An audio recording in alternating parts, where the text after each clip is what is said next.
성도 여러분 안녕하세요. 오늘도 말씀의 은혜로 승리하는 저와 여러분 되길 주님의 이름으로 축원드립니다.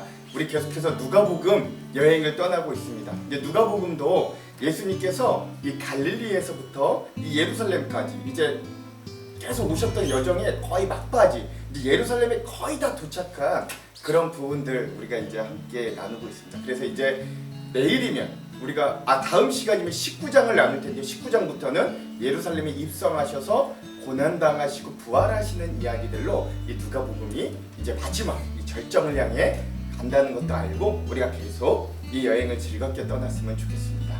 우리 어제 내용을 잠깐 기억해 볼게요. 어제는 우리가 누가복음 18장의 전반부를 함께 살펴보았습니다. 하나님 나라를 기다리는 자들이 가져야 되는 어떤 기도와 믿음의 자세들에 대해서 우리가 함께 나눴습니다. 그래서 예수님이 이 남겨질 제자들을 위해 엄마와 같은 심정으로 이제 어떻게 기도하고 어떻게 믿음의 태도와 자세를 가져야 되는지를 세 가지를 알려주셨거든요. 첫 번째, 기도와 믿음에 대한 격려를 위해서 알려주신 비유는 바로 끈질긴 과부의 비유입니다.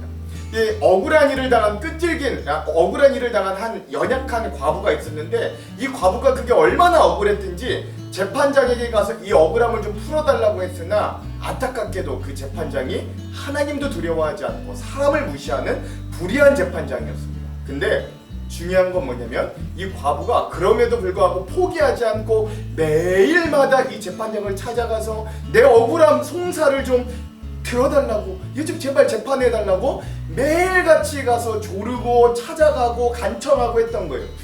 몇 날 며칠을 계속 그러다 보니까 이 불의한 재판관도 더 이상은 못 견디겠는 거예요. 그냥 내가 이 과부의 일을 처리해줘야지, 내가 그렇지 않으면 내가 괴로워서 못 살겠다 하고 이 과부의 송사, 어려움, 억울함을 풀어주는 그런 비유를 하시면서 세상에 불의한 재판관도 그렇게 계속 찾아가서 날마다 간청하면 들어주는데 너희의 아버지 되신 하나님은 너희가 간절히 구하고 간구하는 기도의 제목에 대해 쉽게 빨리 응답해 주시지 않겠느냐, 오래 참으시겠느냐. 그러니 포기하지 말고 끝까지 기도해라. 내가 다시 이 재림하여 왔을 때 그런 믿음이 사람들이 있을까 궁금하다, 있었으면 좋겠다라고 하시는 그 주님의 모습을 보면서 우리도 이 끈질긴 과부와 같이 쉽게 속단하거나 포기하지 말고 끝까지 기도함으로 확신 있는 믿음을 나아가는 그런 우리의 기도와 믿음의 자세가 되어야 된다. 이 첫 번째로 나눴고요.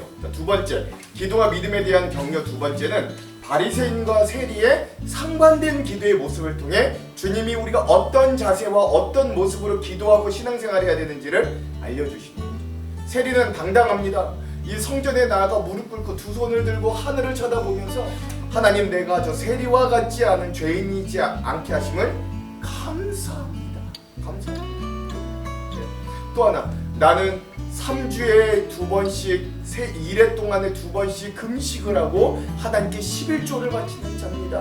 나는 그런 자입니다. 하나님 앞에 이런 자기 자랑만 늘어놓는 그런 바리새인의 기도의 모습이 있었어요. 또 하나는 그 옆에 그 성전의 중앙에도 오지 못하고 구석에 숨어서 손을 들지도 하늘을 보지도 못하고 그저 하나님 앞에 웅크려 가슴을 치면서 주님, 나는 죄인입니다. 나를 불쌍히 여겨주십시오 라고 기도하는 세리의 모습이 있었습니다. 근데 예수님은 어떤 사람의 기도가 정말 하나님의 은혜와 구원을 얻은 기도냐면 이 세리의 기도가 하나님이 정말로 응답하시고 받으시는 기도다라고 하시는 거예요. 즉 오늘 우리도 그게 교회든 가정이든 세상이든 우리도 이런 바리새인과 같이 채권자의 모습으로 살아가는 것. 즉 하나님 앞에 뭔가를 나는 받아야 됩니다. 나는 이렇게 당당합니다. 이런 자랑하는 인생으로 사는 거 아니면 우리가 이 세리와 같이 채무자, 즉 난 빚진 자입니다. 난 죄인입니다. 하나님의 은혜가 절실히 필요합니다. 라고 기도하고 그런 믿음의 자세로 살아가는가. 오늘 우리의 모습을 되돌아보아야 한다. 우리 이것들도 나눴고요. 마지막 세 번째, 기도와 믿음에 대한 격려 세 번째로 예수님은 자기에게 다가오는 어린아이들을 막지 않고 그들을 축복하고 안수하시면서 가르쳐 주시는 거죠. 하나님의 나라는 이런 어린아이들과 같은 자들이 소유할 것이, 그리고 어린아이와 같이 하나님 나라를 받아들이지 않는 자는 결단코 하나님 나라에 들어갈 수 없다라고 선포하시는 거죠. 즉 어린아이와 같이 순수한 믿음은 무엇인가? 우리가 시편 131편을 통해 아까 살펴보았죠. 하나님, 내 마음이 높은 곳에 있지 않아 마치 젖된 아기가 어미 품에 있는 것 같이 하나님을 온전히 신뢰하고 하나님과 애착 관계를 가지고 신뢰 관계를 가지고 그 하나님을 온전히 바라보는 그런 믿음이 그야말로 순수한 어린아이와 같은 믿음이다. 우리도 신앙생활하면서 기도하면서 정말 어린아이와 같이 하나님 앞에 다 솔직하게 내어놓고 받아들여야 되고 하나님 말씀하신 건 온전히 믿고 또 그대로 순종하며 나아가는, 이것저것 계산하는 게 아니라 그냥 하나님 말씀하시면 말씀하신 대로 듣고 순종하는 그런 어린아이와 같은 신앙으로 천국을 소유하자. 우리가 이거 어제 주님 예수님께서 가르쳐주신 기도와 믿음에 대한 격려 3가지를 우리가 함께 이렇게 18장 전반부에서 나눴습니다. 오늘은 그것에 이어서 18장 후반부를 함께 살펴볼 겁니다. 그래서 오늘은 누가복음 18번째 18-2의 시간이고요. 예루살렘으로 향하는 길 복음의 확장과 배척 14번째 시간입니다. 분량은 18장의 후반절 18절에서 43절까지 우리가 함께 나눠보도록 하고요. 제목을 짓자면 주여 우리도 주님만 보기를 원하나이다 라고 제목을 지었습니다. 왜 이렇게 지었는가는 우리 이후의 내용과 주안점을 보시면 잘 아실 수 있을 거예요. 자, 그러면 이 부분에 대한 맥을 2가지 짚고 내용과 주안점을 한번 들어가 보도록 하겠습니다. 자, 첫 번째 맥은 무엇이냐? 오늘 말씀에 보면 부자 관리, 다른 성경에서 부자 청년이라고 하는데 이 부자 관리의 이야기를 통해서 우리가 하나님보다 더욱 의지하는 것들은 무엇인가 한번 우리 스스로를 되돌아보는 시간이 되었으면 좋겠습니다. 자, 두 번째, 예수님 자신이 십자가에 죽을 것이라고 3번이나 제자들에게 예고를 해도 이 제자들은 알아듣지를 못해요. 근데 반대로 또 여리고성의 맹인은 믿음을 통해 눈이 떠지는 역사가 보여지거든요. 이런 역사를 통해 믿음의 눈이 열려진다는 건 어떤 의미를 가지고 있는가? 우리가 한번 이 2가지 이야기들을 잘 대조하면서 우리의 마음의 믿음의 눈이 열린다는 건 어떤 의미인가 한번 잘 살펴보았으면 좋겠습니다. 자, 그럼 이런 2가지 맥을 짚으면서 오늘 내용을 들어가 볼게요. 오늘 이 누가복음 18장 후반부는요, 부자 관리와 예수님의 대화, 또 예수님의 3차 순환 예고, 그리고 맹인을 고쳐주시는 그 예루살렘에 들어가기 거의 직전의 모습을 보여줍니다. 제일 먼저 부자 관리가 예수님께 나와 질문하고 예수님이 그에게 도전합니다. 내용은 이래요. 어떤 공직자 관리가 예수께 물었다. 선하신 선생님, 내가 무엇을 해야 영생을 얻겠습니까? 예수께서 그에게 말씀하셨다. 어찌하여 너는 나를 선하다고 하느냐? 하나님 한 분밖에는 선한 분이 없다. 너는 계명을 알고 있을 것이다. 간음하지 말라, 살인하지 말라, 도둑질하지 말라, 거짓으로 증언하지 말라, 내 부모를 공경하라 하지 않았느냐? 그가 말하였다. 나는 이 모든 것을 어려서부터 다 지켰습니다. 예수께서 이 말씀을 들으시고 그에게 말씀하셨다. 내게는 아직도 한 가지 부족한 것이 있다. 내가 가진 것을 다 팔아서 가난한 사람들에게 나누어 주어라. 그리하면 내가 하늘에서 보화를 차지하게 될 것이다. 그리고 와서 나를 따라라. 이 말씀을 듣고 그는 몹시 근심하였다가 그가 근심하였다. 왜? 그가 큰 부자였기 때문이다 라고 하는 것 있죠. 우리 전에도 이 부자 청년의 이야기라고 잘 알려져 있는 이런 내용의 이야기라 내용은 잘 아실 겁니다. 중요한 건 뭐냐면 율법을 잘 지키는 것만, 율법을 잘 지킴으로 구원을 얻을 수 없다는 거예요. 그리고 그냥 율법을 있는 그대로 워딩 그대로만 지키는 게 아니라 주님은 한 단계 더 요구하신다는 거죠. 그런 어떤 의미들이 무엇인가는 이따 우리 주안점에서 한번 깊이 나눠보도록 하겠습니다. 자, 그 이후에 이런 부자 관리가 근심하고 떠나간 이후에 예수님은 제자들에게 재물을 의지하는 것과 하나님을 의지하는 건 얼마나 다른가를 가르쳐 주십니다. 예수께서 그 부자 관리가 근심에 사로잡힌 걸 보고 말씀하셨다. 재물을 가진 사람이 하나님 나라에 들어가기는 참으로 어렵다. 부자가 하나님 나라에 들어가는 것보다 낙타가 바늘귀로 들어가는 것이 더 쉽다. 이 말씀을 들은 사람들이 말하였다. 그렇다면 누가 구원을 얻을 수 있겠습니까? 예수께서 말씀하셨다. 사람은 할 수 없을 일이라도 하나님은 하실 수 있다. 자, 그러자 성격 급한 베드로가 말하였다. 보십시오. 우리는 우리에게 속한 것들을 버리고 선생님을 따라왔습니다. 예수께서 그들에게 말씀하셨다. 내가 진정으로 너희에게 말한다. 하나님의 나라를 위하여 집이나 아내나 형제나 부모나 자식을 버린 사람은 이 세상에서 여러 갑절로 받을 것이요 또 오는 세상에서 영원한 생명을 받을 것이다 라고 하는 것이죠. 그러니까 중요한 건 뭐냐면 이 이스라엘 당시 사람들은 부자가 된다는 것, 재물을 얻는다는 건 하나님의 축복을 받은 사람이나 진배 없었습니다. 그러니까 이 부자 관리 청년은 나이도 젊죠. 근데 벌써 관리, 그러니까 성공했죠. 사회적으로 성공했죠. 그러니까 부자입니다. 하나님의 축복을 받은 자라고 할 수 있는데, 이런 자도 천국에 하나님 나라에 들어가기가 낙타가 바늘귀에 들어가는 거 거의 불가능하다라고 말씀하시네. 많은 사람들이 놀랐다는 거예요.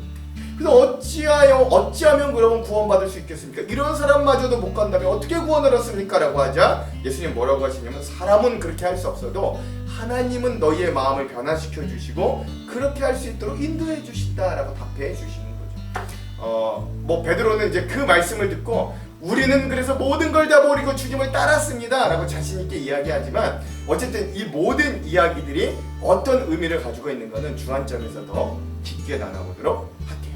자, 우리가 마지막으로 살펴볼 두 가지 사건은 예수님이 세 번째로 자기가 순환당하고 십자가에 달려 죽을 것이다 라는 걸 예고하는 장면과 여리고성의 맹인을 치료하시는 장면입니다. 이 두 장면을 잘 비교해 보세요. 먼저 3차 순환 예고입니다. 예수께서 12제자를 집에 불러놓으시고 그들에게 말씀하셨다. 보아라, 우리는 예루살렘으로 올라가고 있다. 인자를 두고 예언자들이 기록한 모든 일이 이루어질 것이다. 인자가 이방 사람에게 넘어가고 조롱을 받고 모욕을 당하고 침뱉음을 당할 것이다. 그들은 채찍질한 뒤에 그를 죽일 것이다. 즉 나를 죽일 거다. 그러나 예수님은 그는 사흘째 되는 날에 살아날 것이다. 그런데 제자들이 이 말씀을 조금도 깨닫지 못하였어요.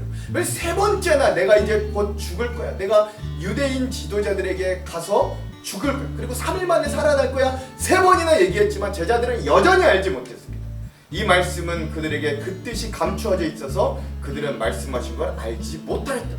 영이 눈에 갇혀 있습니다. 이들은 영적 맹인의 수준이었다.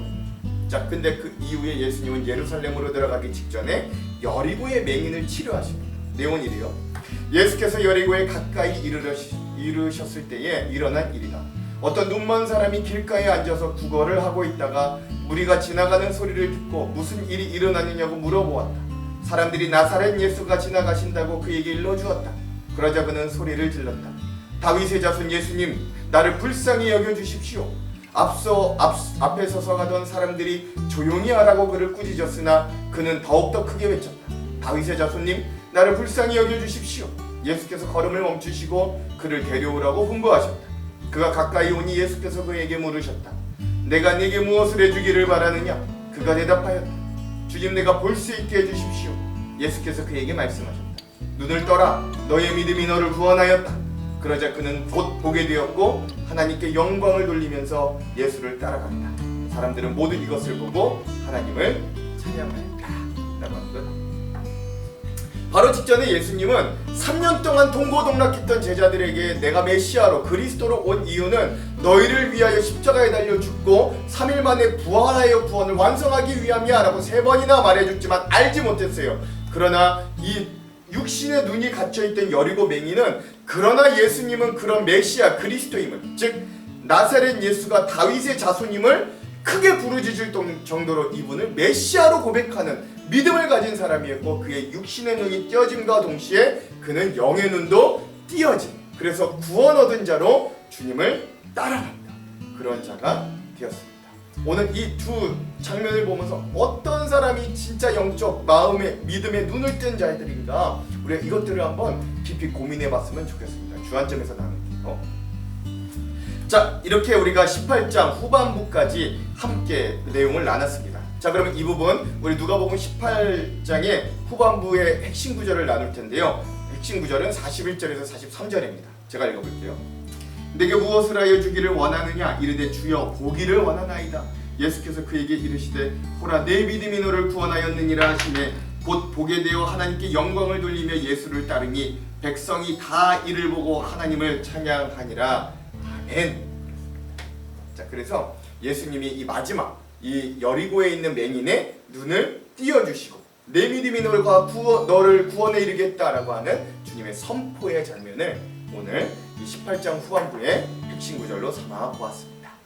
자, 그러면 오늘 이 부분에 대한 주안점 세 가지를 함께 나누고 오늘 말씀을 읽어볼게요. 첫 번째, 오늘 우리가 읽을 누가복음 18장의 후반부에서 우리가 가장 먼저 볼 사건은 부자 관리와 예수님과의 대화의 내용입니다.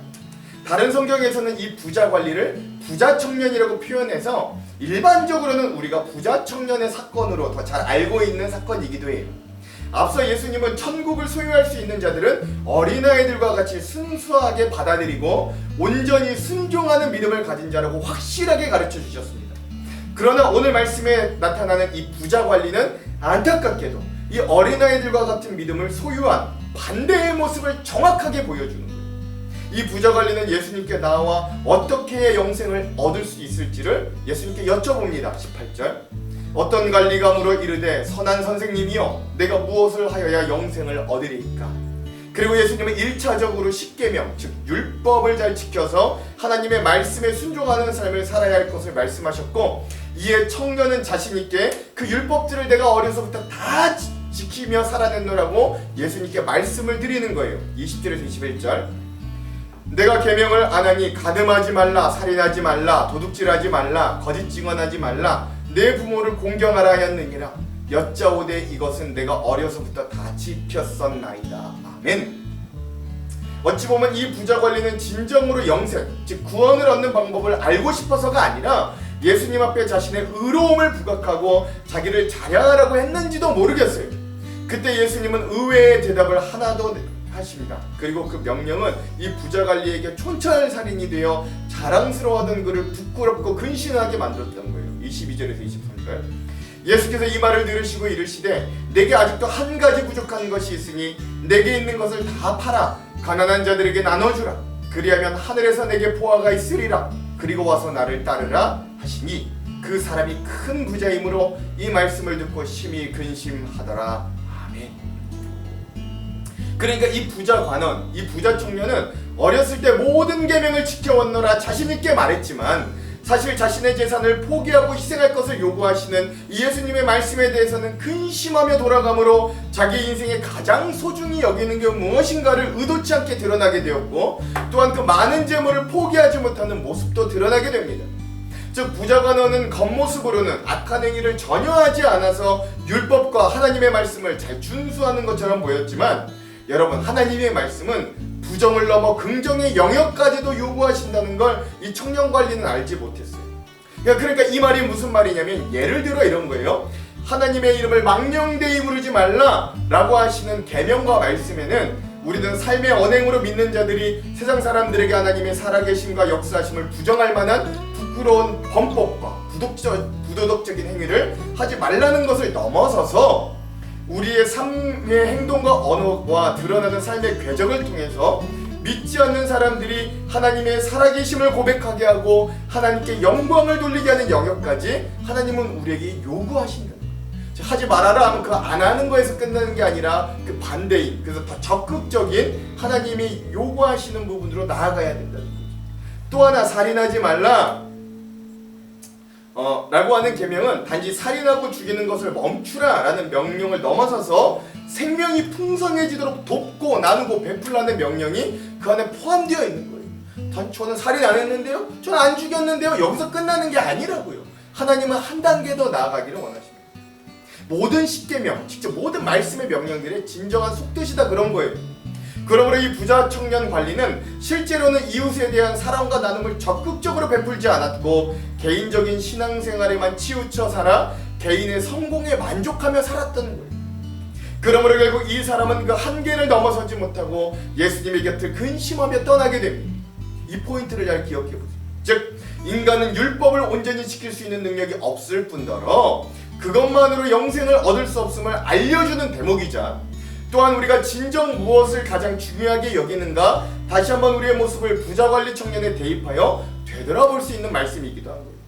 그러면 오늘 우리가 이 부분의 말씀을 읽으면서 오늘 우리의 삶 가운데 무엇을 가장 소중하게 여기고 있는가, 주님이 그것마저 내놓으라고 하실 때 과연 맡길 수 있는가, 그리고 하지 않아야 할 것을 안 하는 것을 넘어 오히려 적극적으로 선을 행하고 사랑을 나눌 수 있는가, 우리의 모습을 되돌아보기를 간절히 소망합니다. 자, 두 번째, 이 부자 관리가 떠나고 난 이후에 예수님은 제자들을 불러보시고 이렇게 가르치시고 말씀하십니다.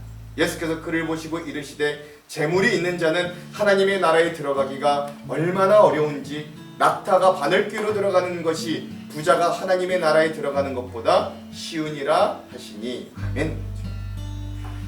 이 당시 유대인들에게 재물은 하나님이 주시는 축복이었습니다. 부유한 자는 하나님의 축복을 받는 자였어요. 그러니 방금 예수님을 찾아왔던 부자 청년 관리는 부자에다가 높은 직급이 있는 관리인데 거기에 젊은 청년이기까지 했으니 그가 얼마나 하나님의 복을 많이 받았다고 주변 사람들에게 여겨졌을까요? 그런데 그러한 그가 오히려 그가 가지고 있는 재물로 인해 천국에 들어가기가 어렵다고 하시니 이 말씀은 참으로 충격적인 말씀이 아닐 수 없는 거예요. 게다가 그는 계명도 완벽하게 지켰던 사람인 거예요. 겉으로는. 게다가 얼마나 그게 힘든지 낙타가 바늘귀로 들어가는 것보다 더 어렵다고 하시는 거예요. 심지어 낙타가 바늘을 통과하기는 불가능한 일입니다. 어려운 일이 아니에요. 아예 불가능한 일이에요. 그래서 여러분 생각해보면 그러면 정말로 전 세계 모든 부자들은 천국에 가지 못하는 것일까? 근데 여러분 그런 의미가 아니겠지요. 여기서 재물은 대표성을 지니는 거예요. 진짜 부자, 재물만 얘기하는 게 아니라 이게 대표적인 의미예요.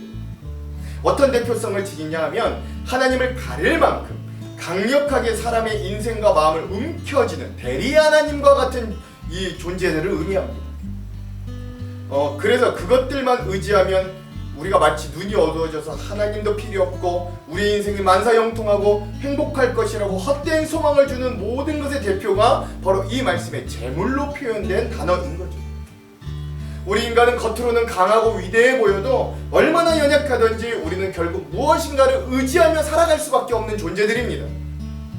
그런 우리들에게 돈과 재물은 아주 강력한 의지처가 되기도 합니다. 그러나 그러한 돈과 재물이 결국 하나님에 대한 믿음을 떨어뜨리는 거예요. 분리시키는 거예요. 때로는 우리가 소유한 부가 우리를 교만하게 만드는 거예요. 어린아이같이 하나님을 순전하게 믿고 겸손히 그분 앞에 나오는 일의 재물은 아주 큰 걸림돌이 되기도 합니다. 여러분 대형교회 목사님들이 묻어지는 포인트를 보세요. 이 말을 듣고 있는 사람들은 몹시 놀라서 이렇게 묻고 예수님에게 이렇게 묻자 예수님이 이렇게 대답하시는 거예요. 26절 27절 이렇게 묻고 대답합니다. 듣는 자들이 이르되 그런즉 누가 구원을 얻을 수 있나이까? 이르시되 무릇 사람이 할 수 없는 것을 하나님은 하실 수 있느니라. 아멘.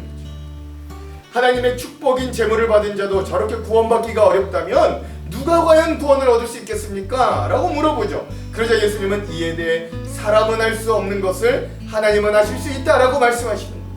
즉 우리의 신앙생활의 진리가 여기에 다 내포되어 있습니다. 돈으로도 못 가는 하나님의 나라, 힘으로도 못 가는 하나님의 나라, 미모로도 지식으로도 정치적인 권력으로도 못 가는 하나님의 나라는 오직 하나님의 은혜를 받은 자가 거듭남으로 갈 수 있는 거예요. 이게 진리입니다. 구원은 오직 하나님이 하시는 일이에요. 우리 마음이 돌처럼 굳어 있어도 그 마음을 제거하고 부드러운 마음으로 바꿔주시는 분이 하나님이시기 때문에 그렇습니다. 때론 우리도 재물이 내 마음을 단단하게 만들어 놓아 하나님을 거부하기도 합니다. 자식사랑이 내 마음의 중심을 차지하여 하나님을 밀어내기도 해요. 내 안락과 평안함이 내 삶의 목적이 되어 하나님을 자리에서 몰아냅니다. 권력과 지위가 하나님보다 더 귀한 것이 되어 나를 사로잡습니다. 하나님께 나아가는 자, 마땅히 믿음과 겸손을 갖추어야 되야 하지만 재물, 자식, 부모, 권력, 지위 등을 통해 교만과 불신이 내 마음을 딱딱하게 사로잡습니다. 하지만 하나님은 그런 우리의 마음을 만지시고 결국 여러 가지 일들을 들어 우리의 마음이 다시 하나님을 향하도록 만드시는 거예요. 하나님은 그 교만을 낮추시고 불신을 제거해 주시고 부드러운 마음, 낮아지는 마음, 하나님을 바라는 마음을 우리 안에 넣어주십니다. 그리고 그런 자에게 영생을 주십니다. 그러므로 주님이 오늘 우리들에게 요구하시는 믿음은 예수님도 믿는 자가 아니라 예수님만 믿는 자입니다. 재물이 그 자리에 함께 올 수 없는 거예요. 건강이 예수님과 함께 올 수 없어요. 지위와 권력을 함께 움켜쥘 수 없습니다. 오직 예수 그리스도만 믿고 따르는 자, 그에게 영생이 주어집니다. 오늘 예수님의 이 말씀을 기억하며 우리도 하나님 나라를 소유하기 위해 더 이상 주저하지 마시기 바랍니다. 우리의 마음을 독차지하고 있는 여러 가지 나의 마음과 인생의 주인 삼은 것을 내려놓고 제거해달라고 구하십시오. 오직 예수 그리스도만 여러분의 중심을 차지하게 해달라고 구하며 오늘도 천국을 살아갈 수 있는 우리 모두가 되기를 간절히 소망합니다. 마지막 세 번째, 오늘 우리가 마지막으로 살펴볼 장면은 예수님의 세 번째 순환 예고와 여리고성의 맹인을 눈뜨게 하신 사건입니다. 예수님은 예루살렘으로 올라가는 여정에서 자신이 고난받아 죽을 것이나 3일 만에 부활할 것을 다시 세 번째로 예고하십니다. 32절에 34절. 인자가 이방인들에게 넘겨져 희롱을 당하고 능욕을 당하며 침뱉음을 당하겠으며 그들은 채찍질하고 그를 죽일 것이나 그는 3일 만에 살아나리라 하시되 제자들이 이것을 하나도 깨닫지 못하였으니 그 말씀이 감추었으므로 그들이 그 이르신 바를 알지 못하였더라. 아멘. 이 순환 예고는 제자들에게 처음으로 말씀하신 내용이 아니었어요. 이번을 포함해서 누가복음에서 또 다른 성경에서도 예수님은 최소 3번 이상 4번까지 자신의 고난의 예고를 말씀하셨음에도 이 말씀을 듣는 제자들은 여전히 깨닫지 못하였습니다. 즉 제자들은 아직도 영적으로 눈이 먼 상태라고 해도 과언이 아닌 거예요. 그럼에도 예수님은 이 제자들이 지금 못 알아들을 것을 충분히 아시면서도 나중을 위해 계속해서 제자들의 마음과 귀에 이 순환을 각인시켜 주십니다. 제자들이 나중에 감당해야 할 이 복음의 전도자로서의 사명을 깨닫게 되었을 때 그때 비로소 이 모든 하나님의 뜻과 계획을 깨달으리라는 믿음이 있었기 때문이에요. 이처럼 제자들이 깨닫지 못하는 것과는 대조적으로 여리고성의 한 맹인이 예수님으로부터 고침을 받습니다. 그는 이 예수님의 제자들과는 달리 앞을 보지 못하는 치명적인 결핍에도 주님을 향한 빛나는 믿음을 보여주었습니다. 그는 나사렛 예수를 다윗의 자손이라 고백하며 간절하게 도움을 구합니다. 38절 39절. 맹인이 외쳐 이르되 다윗의 자손 예수여 나를 불쌍히 여기소서 하거늘 앞서가는 자들이 그를 꾸짖어 잠잠하라 하되 그가 더욱 크게 소리질러 다윗의 자손이여 나를 불쌍히 여기소서 하는지라. 아멘. 앞이 보이지 않았던 맹인이 할 수 있는 일이라고는 사람들이 지나가는 길에서 구걸하는 일밖에 없었습니다. 여리고를 지나 예루살렘으로 올라가시려는 예수님의 일행으로 거리가 소란스러워지고 맹인은 나사렛 예수님이 지나가고 있음을 알게 되었어요. 그가 소리칩니다. 다윗의 자손 예수여 나를 불쌍히 여기소서. 이 맹인은 육적인 눈은 멀었지만 그 마음과 영혼의 눈이 열려 예수님만이 자기에게 참된 구원과 회복을 가져다 줄 수 있는 메시아임을 구원자임을 확신하며 믿었기 때문에 이 맹인은 온갖 수모를 아랑곳하지 않고 방해와 수모를 아랑곳하지 않고 자기에게 주어진 이 단 한 번의 기회를 결코 놓칠 수 없었던 거예요. 그래서 그는 더욱 간절하게 예수님을 찾았던 겁니다. 맹인은 육신의 눈이 멀어 앞은 보지 못하였지만 믿음의 눈이 밝은 사람이었어요. 그래서 예수님은 그 믿음을 보시고 이 맹인의 소원대로 눈을 고쳐주시는 거예요. 41절에서 43절. 내게 무엇을 하여 주기를 원하느냐? 이르되 주여 보기를 원하나이다. 예수께서 그에게 이르시되 보라 내 믿음이 너를 구원하였느니라 하시매 곧 보게 되어 하나님께 영광을 돌리며 예수를 따르니 백성이 다 이를 보고 하나님을 찬양하니라. 아멘. 이 당시 이 장소에서 예수님만이 맹인의 눈을 뜨게 하실 수 있었어요. 그런 확신을 가진 맹인의 의심 없는 간절한 간구 때문에 그는 결국 구원을 얻었고 실형을 되찾는 기적을 맛볼 수 있었어요. 이 맹인이 만약 예수님을 그저 기적을 일으키는 사람 중에 하나 또는 선지자, 선생님으로 랍비로만 알고 있었더라면 맛보거나 경험하지 못했을 기적을 체험할 수 있었던 거예요. 그 단 하나의 이유는 맹인이 예수님을 다윗의 자손, 즉 구원자로 알고 있었다는 데 있는 겁니다. 여러분 세상에 참으로 잘난 사람들이 많아요. 예수님 당시에도 그랬습니다. 젊은데 세상적인 성공과 부귀를 다 가진 젊은 부자가 할 리가 그랬어요. 그러나 오늘 말씀에는 그런 잘난 사람들이 구원을 받는 게 아니라 오늘 본문에 등장하는 맹인처럼 내세울 것 없고 없지만 그러나 주님의 은혜를 간구하여 받아 누리지 못하면 살아갈 수 없는 이들이 결국 구원을 받아냅니다. 단 주님을 메시아로 다윗의 자손으로 알고 은혜를 간구하는 사람들이 구원을 받습니다. 그 구원받음 안에 우리 교회 공동체도 속해 있음을 여러분 믿으시기 바랍니다. 예수님을 구원자로 알고 그리스도로 알고 고백하며 간절하게 부르짖는 자기 백성의 기도에 응답하시는 하나님이 되십니다. 이 주님을 힘없다 여기지 않고 믿음으로 바라보며 가난한 마음으로 주님 앞에 나아가는 간절함과 겸손함이 그 어느 때보다 절실하게 우리에게 필요할 때입니다.